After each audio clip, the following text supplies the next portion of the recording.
But Rodgers in the 25th century.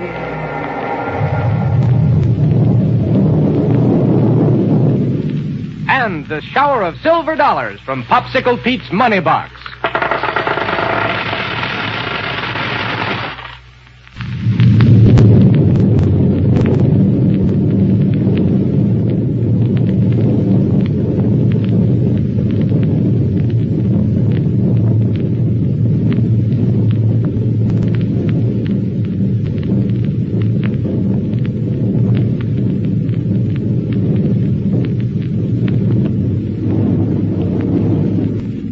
Now, without wasting any time, we're going to pick up our story on the surface of the moon, just as Buck and Wilma discovered that they'd been tricked by Killer Kane and Ardela. Now, here we go, 500 years into the future. A rocket ship. It's gone. Oh, that rocket blast knocked me over. Here, get up quick. Kane and Ardela must have hidden behind some of these rocks out here, and they sneaked into our ship as soon as we left it. Buck, they've got the Hewer aboard with them. We've got to go after them. Right. And we'll use this ship of Kane's. Well, go ahead. Get into it and take the controls. I said that a chase between these two equal ships was of no use. But this time there's nothing else to do. Here now. Close the metal door and we'll get underway.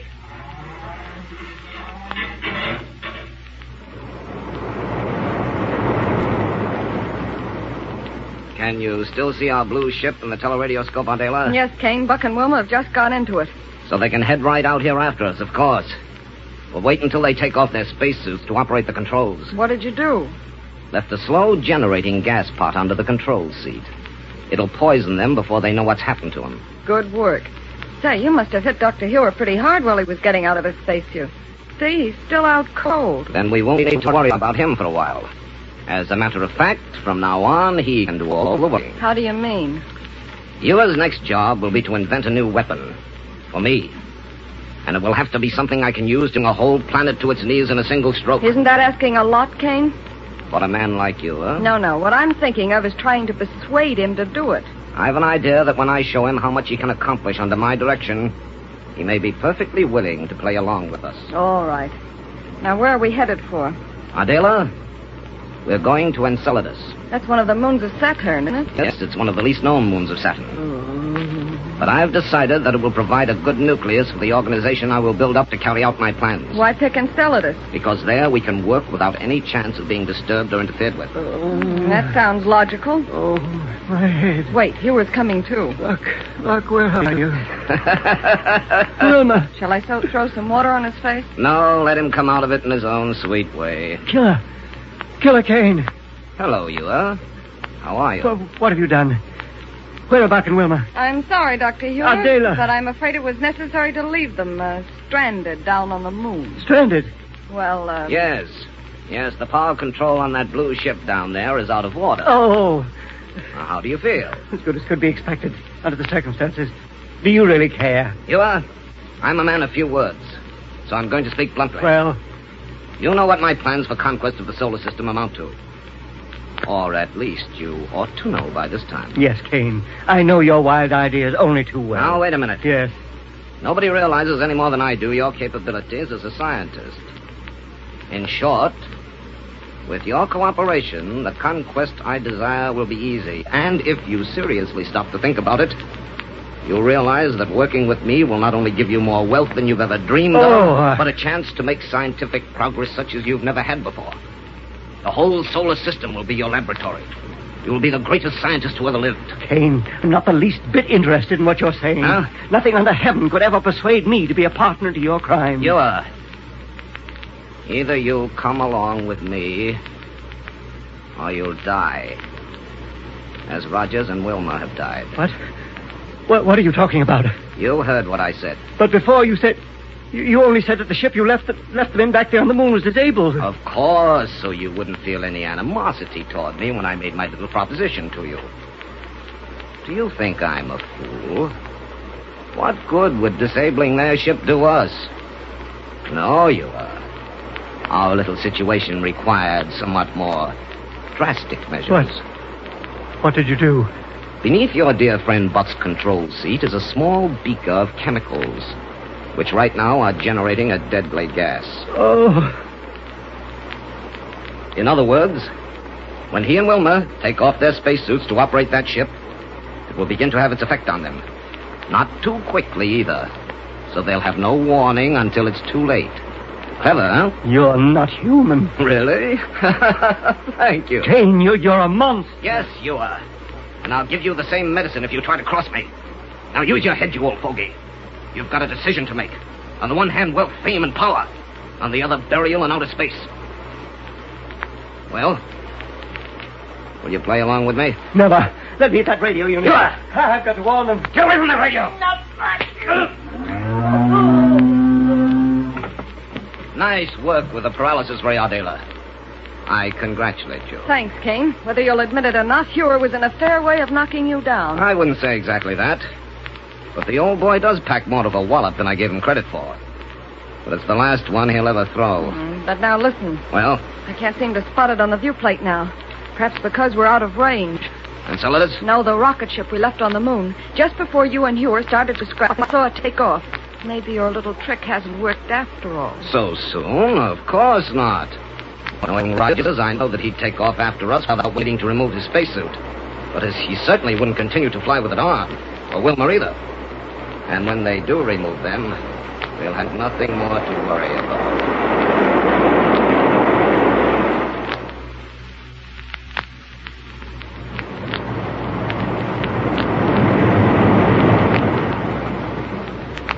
With me, Wilma, that's the fastest takeoff we ever made. Now, let's get out of these spacesuits so we won't have to talk by radio. Are we going in the same direction that Kane took? Yeah. So spot his ship in the teleradioscope as fast as you can. Hard to tell what focusing range to... Oh, there it is. Good. I see it. And we're going straight after it. Thank goodness he's flying a straight course, though. Huh?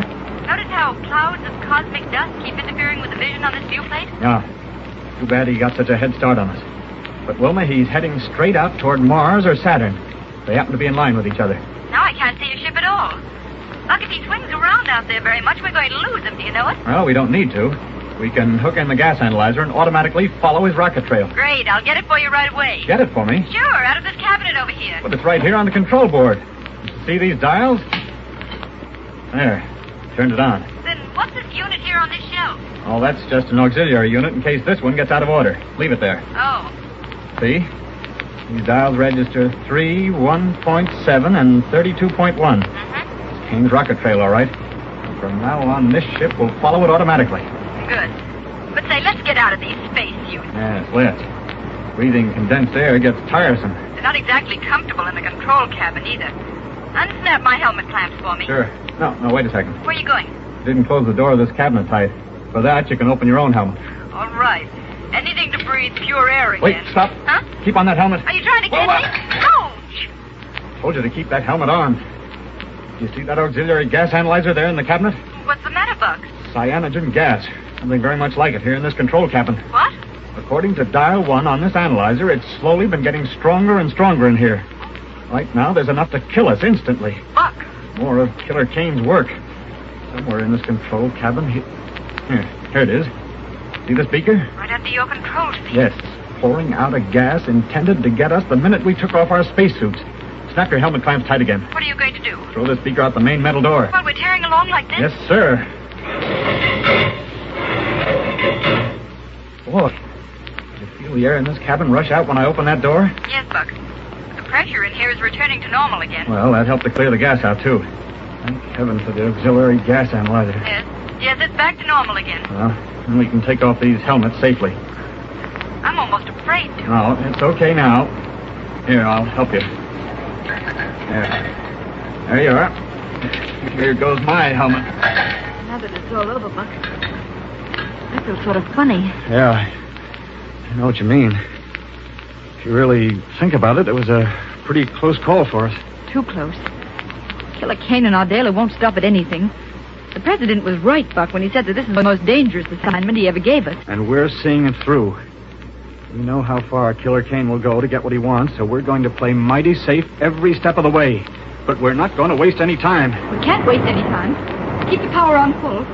Dr. Hewer is a prisoner aboard their ship, Buck, after what they tried to do to us. Don't worry, Wilma. We'll get to him.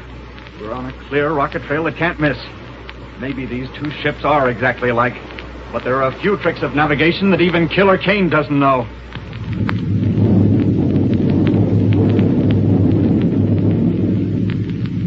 Yes, and I'll bet Buck and Wilma do get to Dr. Hure and rescue him from the arch criminals.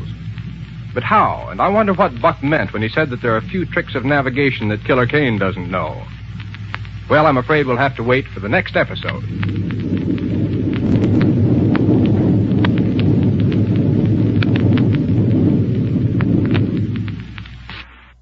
Buck Rodgers in the 25th century.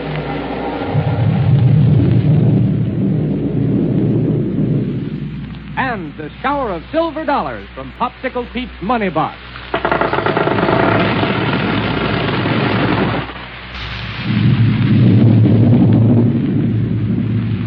Well, sir, it looks at the moment as though Killer Kane and Ardela, the arch criminals, are one up on Buck and Wilma. To begin with, they succeeded in stealing Buck's super rocket ship and Dr. Hure with it. Now they're flying at top speed through outer space toward one of the 10 moons of the planet Saturn. Hundreds and hundreds of thousands of miles behind them, Buck and Wilma doggedly follow the criminals' rocket trail, determined to rescue Dr. Hure at any cost. But now let's pick up our story in the rocket ship of Kane and Ardela. Here we go, 500 years into the future.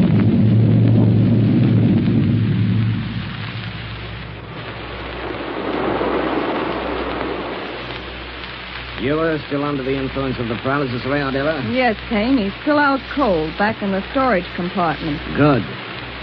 Now, we've left Mars far behind, and the moons of Saturn are dead ahead of us.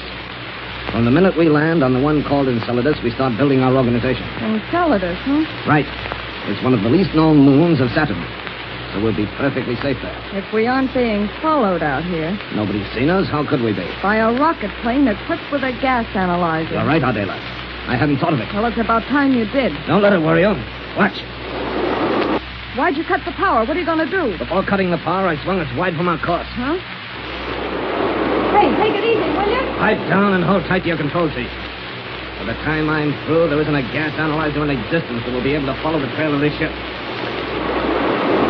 Hey, let me know when you're going to do that, will you? This is something that even your dear departed friend Rodgers wouldn't have thought of.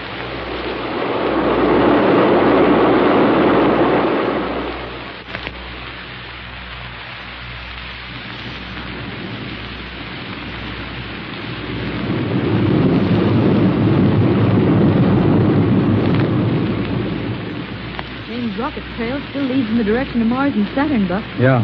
2 more hours of flying at this speed, and we should be able to spot his ship in the teleradioscope. I'll try another look on the viewplate now. Yeah, go ahead.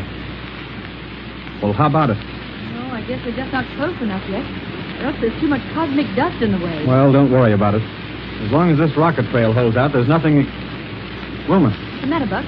the rocket trail has stopped. But we've got to keep on Killer Kane's track. Now look. What? Now the dials register again. Gas analyzer back for us. Oh, sir, it can mean only one thing. Huh? Kane has deliberately swerved his ship around to make a crooked trail. Listen to our motors as we follow it. Doesn't make very comfortable flying. No, it doesn't, but... Now look. The trail is gone completely. Want to pick it up again? I'm afraid not, Wilma. This is one of Kane's old tricks, and believe me, a clever one. Out here, where there's no air friction, his momentum is enough to carry him literally thousands of miles between short bursts of power. Maybe hundreds of thousands of miles.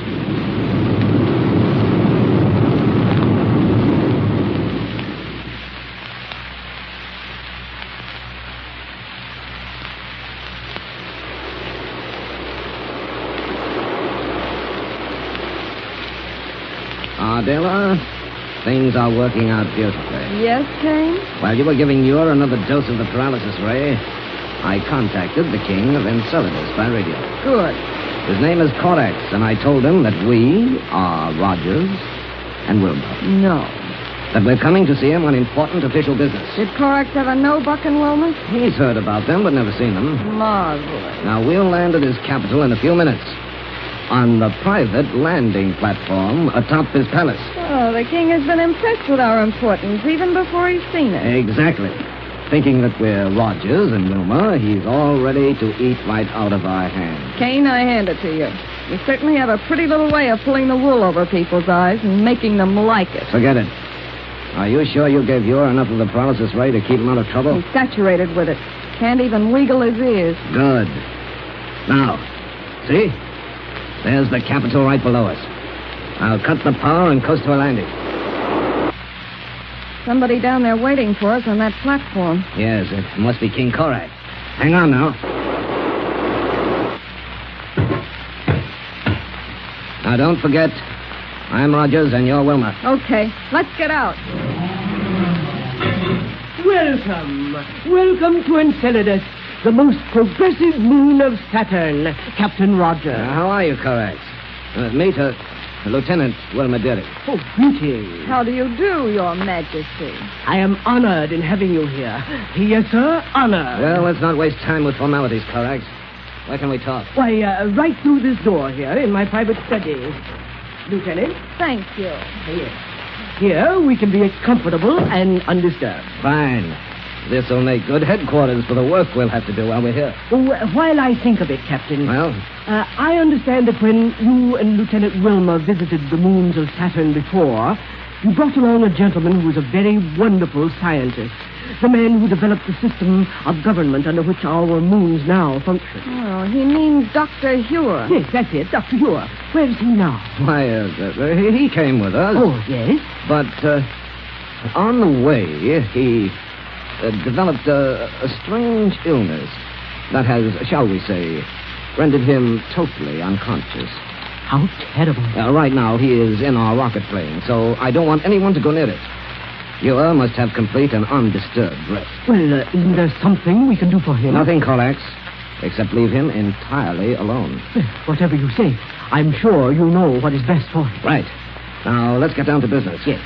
Yes, Captain Rodgers. Huh? Yes. Now, Ardell, Lieutenant Wilma and I are here as delegates of the Interplanetary Council of Science. Yes. Our scientists have discovered that a large unexplored planet far out of the solar system is planning to invade all the others with which we've established contact. Oh.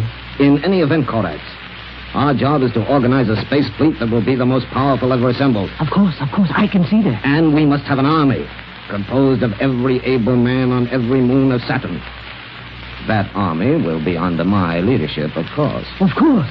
And, Captain, I shall waste no time in informing the kings of the other Saturnian moons that you are here and that they are to take all orders from you. And you believe they'll cooperate? Oh, no question about it. None. Everybody knows what you and Lieutenant Wilma and Dr. Hewer did for us when you were here before. Fine. Now, when you inform the kings of the magnificent project we're about to undertake, tell them they must immediately effect censorship of all interplanetary news channels. Why that, Captain? Korax, no one outside of the Council and the people of the Saturnian moons know what is going on. What? Why, on the other planets, it would cause nothing short of panic. Oh, I see. Now, before going any further, I want it understood that you are to be my official representative. Oh, that is an honor I'm afraid I don't deserve. Don't be so modest, Korax. Well, thank you. You will receive any and all delegates from the other moons that are involved in our plans. It will save me a great deal of time. I shall serve you to the best of my ability. And if you'll pardon me, I think I'll contact the other kings right away. Fine. As long as this is going to be our headquarters, we'll stay right here. Oh, certainly. By all means. Well, I'm glad that part of the job is over. It certainly swallowed everything you said, Kane. Call me Buck. Okay. You know, Buck and Wilma apparently rated pretty high with these folks. They're willing to do anything you say. Well, compared to Earth people, these folks are all a bunch of weaklings.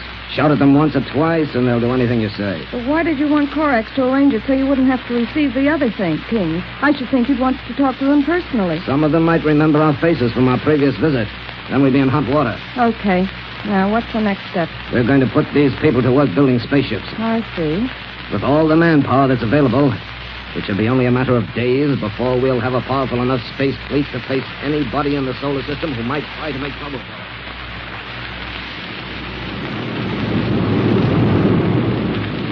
Calling Black Barney.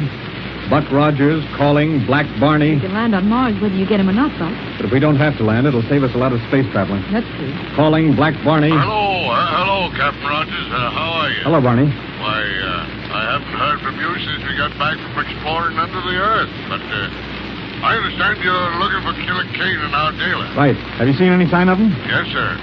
And I don't think you better waste any time if you want to catch him. You know where they are? Well, Captain, with them crooks on the loose, The minute I got back here to Mars, I got everything all organized out and fixed up a fleet of space patrol. Yes? And just yesterday, one of the pilots seen a strange super rocket ship flying out towards a little plasteroid. You mean planetoid? Yeah, plasteroid. It lays about 14 points west of here in the same orbit as Mars has. Good. With this teleradioscope in sharp focus, he could see that with Killer Kane heading right towards Saturn. Great. So you sent patrol ships after it. Well, Captain, I was sort of afraid to. What? You mean you let him get away? Well, Captain, in getting things all organized out in such a hurry, I forgot to equip any of my patrol ships with rocket guns or anything.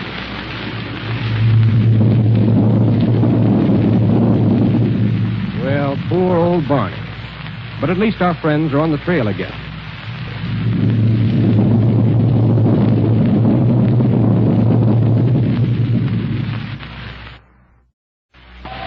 Rodgers in the 25th century.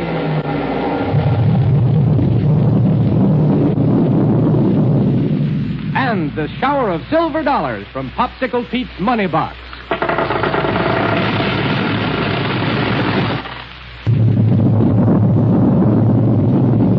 Buck Rodgers, High Adventure in the 25th Century. A prophecy of the future, for don't forget that although some of the amazing scientific developments you hear about on this program may seem fantastic or improbable, they're all within the realm of possibility according to our present-day knowledge of science and mechanics. Now, as you no doubt remember, Killer Kane and Ardela have set up headquarters on the moon of Saturn called Enceladus. They're organizing a huge space fleet with which they plan to conquer Earth and all the other major planets in our solar system. Meanwhile, Buck and Wilma, hot on their trail, have just reached the Saturnian moon called Themis. And there, from King Nax, they've learned of Kane and Ardela's whereabouts. Now, let's join them.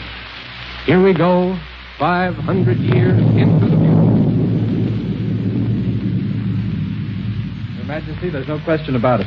The man over on the moon Enceladus is Killer Kane. Yes, sir. And his masquerading as Buck here is just to get authority. Then my calling him by radio just now was a good move. You bet it was. I recognized his voice the minute he spoke to you. Now, our job is to get on over there and trap him and Ardela before they can find out we're anywhere around. Do they know you're on their trail, Captain? No.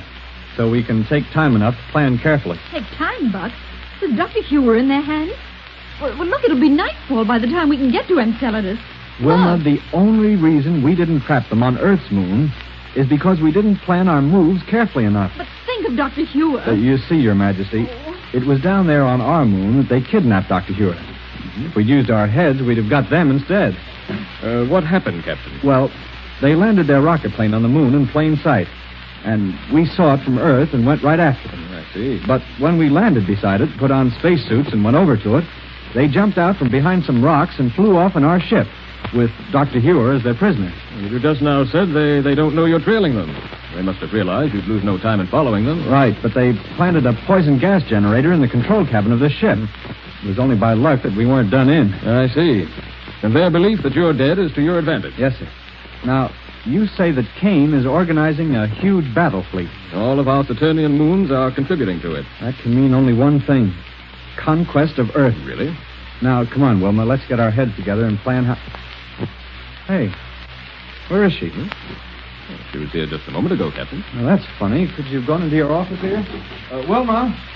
Not there, Captain? No, sir. She didn't get back into this rocket ship, did she? Wilma! I don't believe so, Captain. There's something screwy about this, King Nax. Wilma! Hey, where are you? Here's our plan for conquest in a nutshell, Ardela. Right, Kane. Go ahead. In the first place, these Lunarians of Saturn, believing that we're Rodgers and Wilma, have practically finished building a space fleet for us. Mm-hmm. But what about the rocket fuel that was to come from the moon Themis? All taken care of. King Nax called me by radio. Oh, fine. Now, the space fleet is the biggest that has ever been assembled in one place, and to make things even better, every pilot in the lot has pledged blind allegiance to Captain Buck Rodgers. In other words, to me. What'd you do, go out and talk to them? Not much. You and King Korax are still the only people on all the moons of Saturn who have seen me. And Korax, never having seen Rodgers, believes that I'm he. Well, King Nax tried hard enough to see you. But he didn't. All I ask is that these people think I'm Rodgers until we get our fleet of battle cruisers on the way to Earth. Then I don't care who knows our real identity. What's this? You're not Captain Rodgers at all, sir. Who are you? Now, wait a minute, Korax. Just what's the trouble? Why, you misrepresented yourself. You're not Captain Rodgers. And I insist that you tell me who you really are. Very well. Close that door. Yes, Captain. Korax? Yes? My name is Kane. Killer Kane. I've heard of you. Now, speak up. How did you find out that I'm not Rodgers? Why, Captain, Killer, that is. Speak up! Yes, sir. I sent one of my guards to Themis to check upon the production of rocket fuel, as you suggested. Well? The guard is a man who lived on Themis at the time Captain Rodgers was here before, when the captain set up our present governmental system. Yes, go on. Well, he reported back to me less than 5 minutes ago, and he told me that he saw Captain Rodgers land in a rocket plane there on Themis. What? Yes, sir. Kane, we left a poison gas generator in that rocket plane to get rid of him and Wilma. Lieutenant Wilma Deering is with him on Themis. That's impossible. They're dead. Oh, but my guard knew them well when they were here before. And he saw both of them step out of their rocket plane when it landed on the palace roof at Themis. Where's that guard? I threw him into prison. Ha! Good for you. But only to protect myself. What do you mean by that? Well, I realized how deeply I have become involved in this mad plan of yours.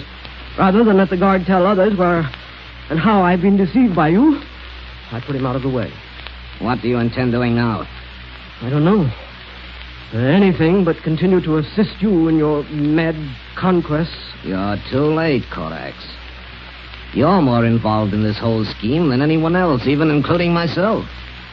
Now, even if you could back out, you'd be crazy to do so. For by staying with me, you can become one of the most wealthy and powerful men in the whole universe. What? If only that could be true. Would you have imagined a few days ago that our space fleet could be made ready for action in such a short time? No. But right now, it's the most powerful in the solar system. Any opposition to it, and that means to me, can result in but one thing: instant and complete annihilation. In other words, Korax, you have no choice in the matter. Yes, you're right. But I'm glad of it. I've seen what you can do, and I believe you in your promise for wealth and power. That's the spirit. I've had my taste of authority in ruling this little moon of Saturn. Now my power will extend throughout the whole solar system. Absolutely. After all, we can live only once. Why shouldn't I get what I can for myself? Command me, Kane. I'm at your service. Korax, we must first rid ourselves of the menace of Buck Rodgers. Prepare the space fleet to invade Themis at once. It shall be done. It shall be done. Kane, you're marvelous. I told you these people could be led around by their noses. What's more, if anything goes wrong, we simply pass the buck to Korax. Kane, with Buck and Wilma around, the chances for something going wrong are plenty. Yes, I know it. That's why I ordered Korax to have the space fleet made ready. Not to invade Themis, that would be foolish. I should think so. The point is that if Rodgers doesn't know it already, sooner or later he's going to know that we're here. Therefore, he won't waste much time coming over here. But with our rocket fleet for protection, we'll be more than ready for him when he arrives. Seems to me, Kane, we have an even more powerful weapon than the rocket fleet. What? A certain individual who's lying outside in our spaceship under the influence of the paralysis ray. Dr. Hewer, of course. Right. Have you renewed his dose of the paralysis ray? Not since just after we got here, but I gave him a mighty heavy shot of it. Then he'll be all right. And we'll have him right in our hands if Rodgers decides to continue.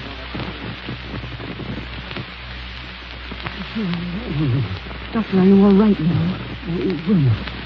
Wilma, how did you get here? We're in Kane's rocket ship, right back at his headquarters. How do you feel? Why, pretty good. You must have given me an antidote for the paralysis ray. Yes. I found it in the laboratory deck of this ship. Wilma, this has been a nightmare. Kane and Adela have kept me under the influence of the ray practically all the time since they kidnapped me down there on the moon. When we first got here... We're still on the moon in Enceladus, aren't we? Yes, Doctor. And Kane is in complete charge. Well, when we first got here, I almost completely recovered consciousness. But Adela was right here with the ray projector. That's terrible. In spite of the antidote, I still don't feel entirely right. Just relax for a minute, then you'll feel better. Well, tell me, how did you get here? Kane said something about a gas generator in the control cabin of that other ship. It almost got us, but we discovered it before taking off our spacesuits. Oh, thank heaven for that. Then we started following Kane's rocket trail. Oh, so that's how you learned he'd come here to Enceladus. No, we didn't find that out until we got to the moon Phoenix. Oh, I see. But I was afraid Kane would learn that we'd got there and try to get away. That's why I didn't waste any time coming over here to get you before he could do anything about it. Bless your heart, Wilma. But you've taken a terrible chance. I know it, Doctor, but I couldn't leave you in their hands any longer. Thank you, my dear. Now, I came over here in a tiny space roadster, and it may have been seen. So, if you're feeling better, I'll take the controls of this ship, and we'll go right on back to Phoenix. Yes, we've got it. You see, by taking this ship, we leave Kane and Ardela without any way of escaping from Enceladus. Splendid. Let's go immediately. Right. Here we go. Here you stay. Killer Kane. Take your hands off those controls, Wilma. Not much, Kane. You can't... Shut up. Do as I tell you, or I'll pull the trigger of this rocket pistol. All right. You thought you'd meddle in our affairs again, huh? If you and Rodgers and you here had any sense, you'd have learned long ago to leave us alone. You have stuck your inquisitive nose into our business once too often, Wilma dearie. You managed to escape the gas in your control cabin, didn't you? Now listen, Kane. I'm glad of it. Because now you'll set the trap that'll catch Buck Rodgers for me. Kane, listen to me. Quiet. Adela. Yes, Kane. Keep a gun on these two while I search the beautiful lieutenant for weapons. Right. Good night. Now our friends are in a mess. If ever Killer Kane held the upper hand, it's now.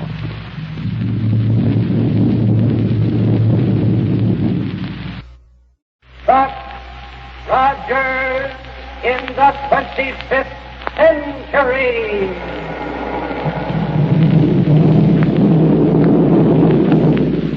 And the shower of silver dollars from Popsicle Pete's money box.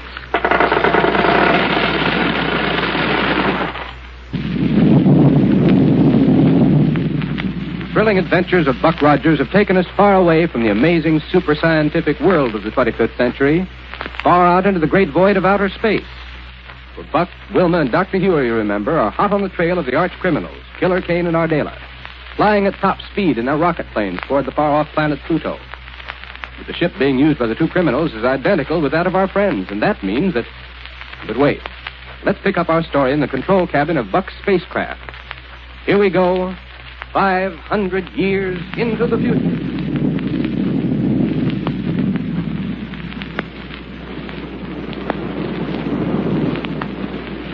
Wilma, can you still see Kane's ship on the viewplate of the teleradioscope? No, Buck. Either there's too much cosmic dust in the way or they've gained on us. We're still automatically following them, though, Buck. Yes, the Doctor? gas analyzer's picking up a clear trail of rocket gas. Good. But now, look here on this sky chart. Yes, Buck? This proves what I've suspected. Oh, you've charted our course on it. Yes, sir. Wilma, the two criminals are headed for one of the black planets. Oh. Or I should say planetoids that lie out near the orbit of Pluto. Good night. Yes, sir. Not so good. Buck, you and Wilma were out there among those black planetoids once before. Yes, sir. And according to your reports about them, they're composed of a substance that absorbs light to such a degree that it reflects none. In other words, Doctor, they're practically invisible. Unless you get them between the sun and yourself, you can't see them at all. Even then, they just look like a dark blur against the glare of the sunlight.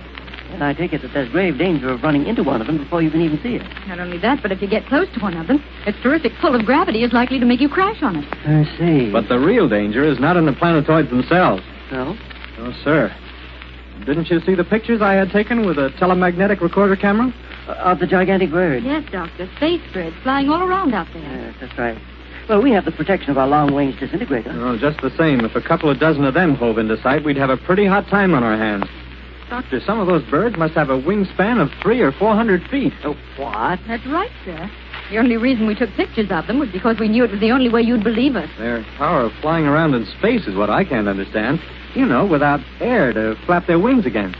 Wasn't there anything to indicate how they propel themselves? Only little streams of fire coming from the tips and edges of their wings. How can they breathe in the vacuum of outer space?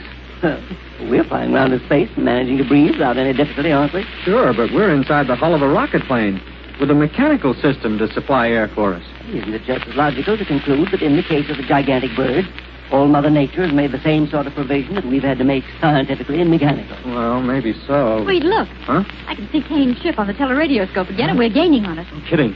Oh, yes, I believe you're right, Wilma. I'm sure of it. But I don't see why, the two ships being exactly the same. It's because Buck polished the stern of the ship by turning on the heat ray. Yes, sir. By making a shiny surface of it, the rays of the sun, millions of miles in back of us, reflect on it and actually help to push us along. It doesn't seem possible. It wouldn't be possible except in this vacuum out here. But we're certainly gaining on Kane. Okay. Well, if it's humanly possible, we've got to prevent those two from reaching one of the black planetoids. Not only because they could hide from us so easily, but because of the danger in navigation. That's all right if we can catch up with them I'm not sure that we'll be able to. So listen. You're going to radio to Kane? Yeah. Calling Killer Kane. Buck Rodgers calling Killer Kane. What are you going to say to him? Well, Rodgers, how's my old friend? Never mind that, Kane. We have more important things to talk about. I can't imagine anything important that I'd have to talk about with you. Kane, ever since you took off from Enceladus, we've been on your trail. What's more, we have a rocket plane that's just a little bit faster than yours. You think so? I'm sure of it. That means that in a very short time now, we'll overtake you. In other words, if you stop and think about it, the only sensible thing for you to do is to head back for Earth. Oh, I see. That ship of yours is running low on fuel, and you're getting worried about whether you'll be able to keep up with us much longer. Not a bit of it. The whole thing is simply that we're bound to get you sooner or later. And you may as well save yourself as much trouble as possible. Listen, Rodgers. The ship you're in is identical in every respect with this one. Same size, same streamlining, same rocket projectors, same everything. You'll never catch up with us, and you know it. That's so? Well, suppose you look back and see how much we've gained on you just in the short time we've been talking by radio. Oh. Rodgers, I want to tell you something. Well? If by any chance you should catch up with us, you'll never take us alive. Heroics, Kane. Forget them and think it over. Why, you... Well? No, Buck, he'll fight to the bitter end. I only hope that he doesn't realize what's given our ship the greatest speed and do it himself. No, I don't think so. Look. Huh? Something black is streaming out the stern of his ship. Yes, I see it. Yes, I wonder what it could be. Suppose the continuous maximum flow of power from his rocket tubes is jammed. But it isn't coming out of the tubes, Wilma. Focus the teleradioscope closely to bring out its tail. Right. There you are. Buck, that's ultronium. The heavy material these ships carry for ballast. Why is he unloading it that way? Lightening his ship won't give him any more speed, will it? Not a bit. You're in space. It has no weight anyway. Then what's the idea? I don't... Wait. Huh? I think I know what he's trying to do. What, Buck? You see, that stream of ultronium dust is traveling directly backward along the hull. Yes. Sure, his forward motion makes it travel back that Well, way. what it does is provide an element for his rocket blast to push against. You're right, Buck. And he's picking up a little additional speed. Not very much, though. And there goes the last of the ultronium. Oh, I hope it hasn't given him enough speed to keep ahead of us. Oh, sir. It'll take a lot more than that to keep us from catching him. Before he can reach one of the black planetoids? Well, Buck, our non-recoil energy projector. Yes, sir? Turn it back, and it will push against the rocket exhaust. Sure. That'll give us more speed. Why didn't we think of that before? Turn it on, Buck. Right, sir. There. Just let Killer Kane try to stay away from us now.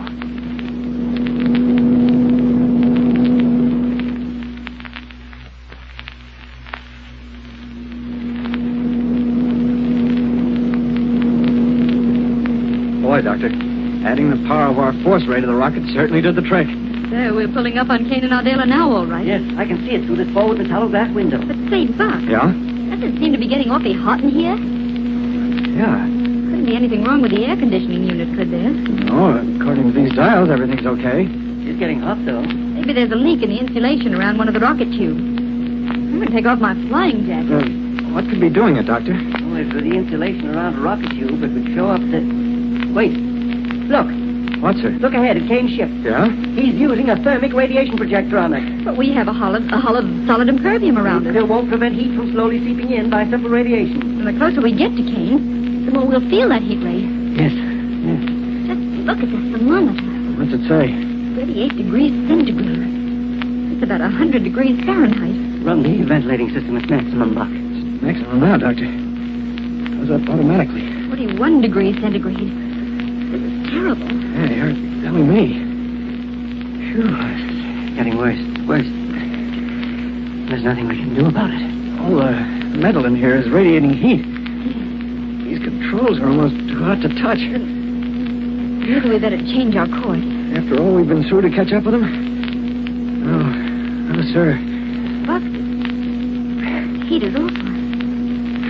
I don't think I can stand it much longer. A few more minutes, we'll be able to hook onto Kane's ship. with the magnetic grapples. We'll be burned alive before we can reach it. Oh, No, sir, Wilma. We've got to keep on. We've got to, that's all. Well, I admire Buck's spirit, but it looks to me as though the odds are pretty much against them.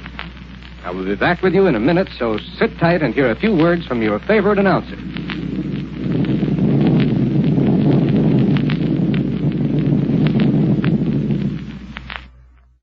Buck Rodgers in the 25th century.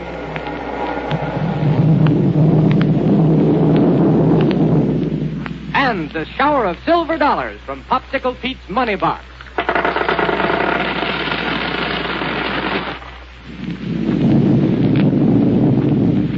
Far, far from Earth in the great void of outer space, out near the orbit of the planet Pluto, Buck, Wilma, and Dr. Hewer once discovered the black planetoids, small heavenly bodies made of a substance that absorbs light to such a degree it reflects none. Planetoids that are virtually invisible, that exist in a state of perpetual darkness. On one of these strange little worlds, a powerful floodlight would illuminate only a tiny area because of the lack of reflection. And that's why Killer Kane and Ardela, seeking to escape from our friends in a super rocket plane, roared onward and onward through space and finally landed on one of the black planetoids. The spaceship of Buck, Wilma, and Dr. Hewer, badly disabled in the course of its flight, streaked downward into the planetoid's tremendous gravitational area, downward through its dense atmosphere, until finally it crashed. Now we open our story inside the ill-fated rocket ship's control cabin. Here we go, 500 years into the future.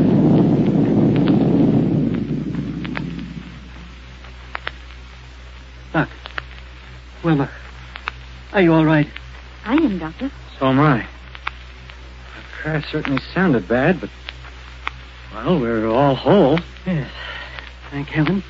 Knocked our lights out, though. I can't see a thing. Well, I can. Huh? Our metal door must have been banged open. Look. There's a light coming through the port of Killer Kane's ship over there.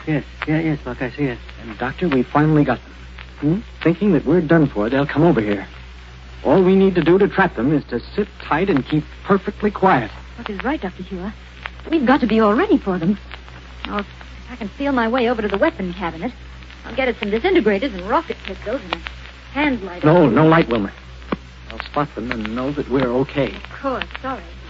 The curious thing about light on this planetoid, Kane's metallo-glass port over there is quite bright, but it doesn't cast any general illumination whatever. Any light on this place is completely absorbed by both the ground and the atmosphere. That's why the air seems so stuffy all the time. But here's some weapons for you. Oh, good, Wilma. No, thank you, Wilma. Any sign of movement from their ship yet? No, none whatsoever. No. So we may as well make ourselves as comfortable as possible. Here, Wilma, there's a control seat right back of me right here. Okay. Only be careful getting to it because part of this half-wrecked control board is jutting out. Oh, so I noticed. Yeah, okay? Sure. Well, now for a long, quiet wait until Kane and Ardela come over here to look at what they probably Kane, if that crash landing didn't finish them off, I'll eat my flying jacket. I'm pretty sure of it, aren't you? Why not? Never heard such a crack-up in my life. You forget one thing, Ardela.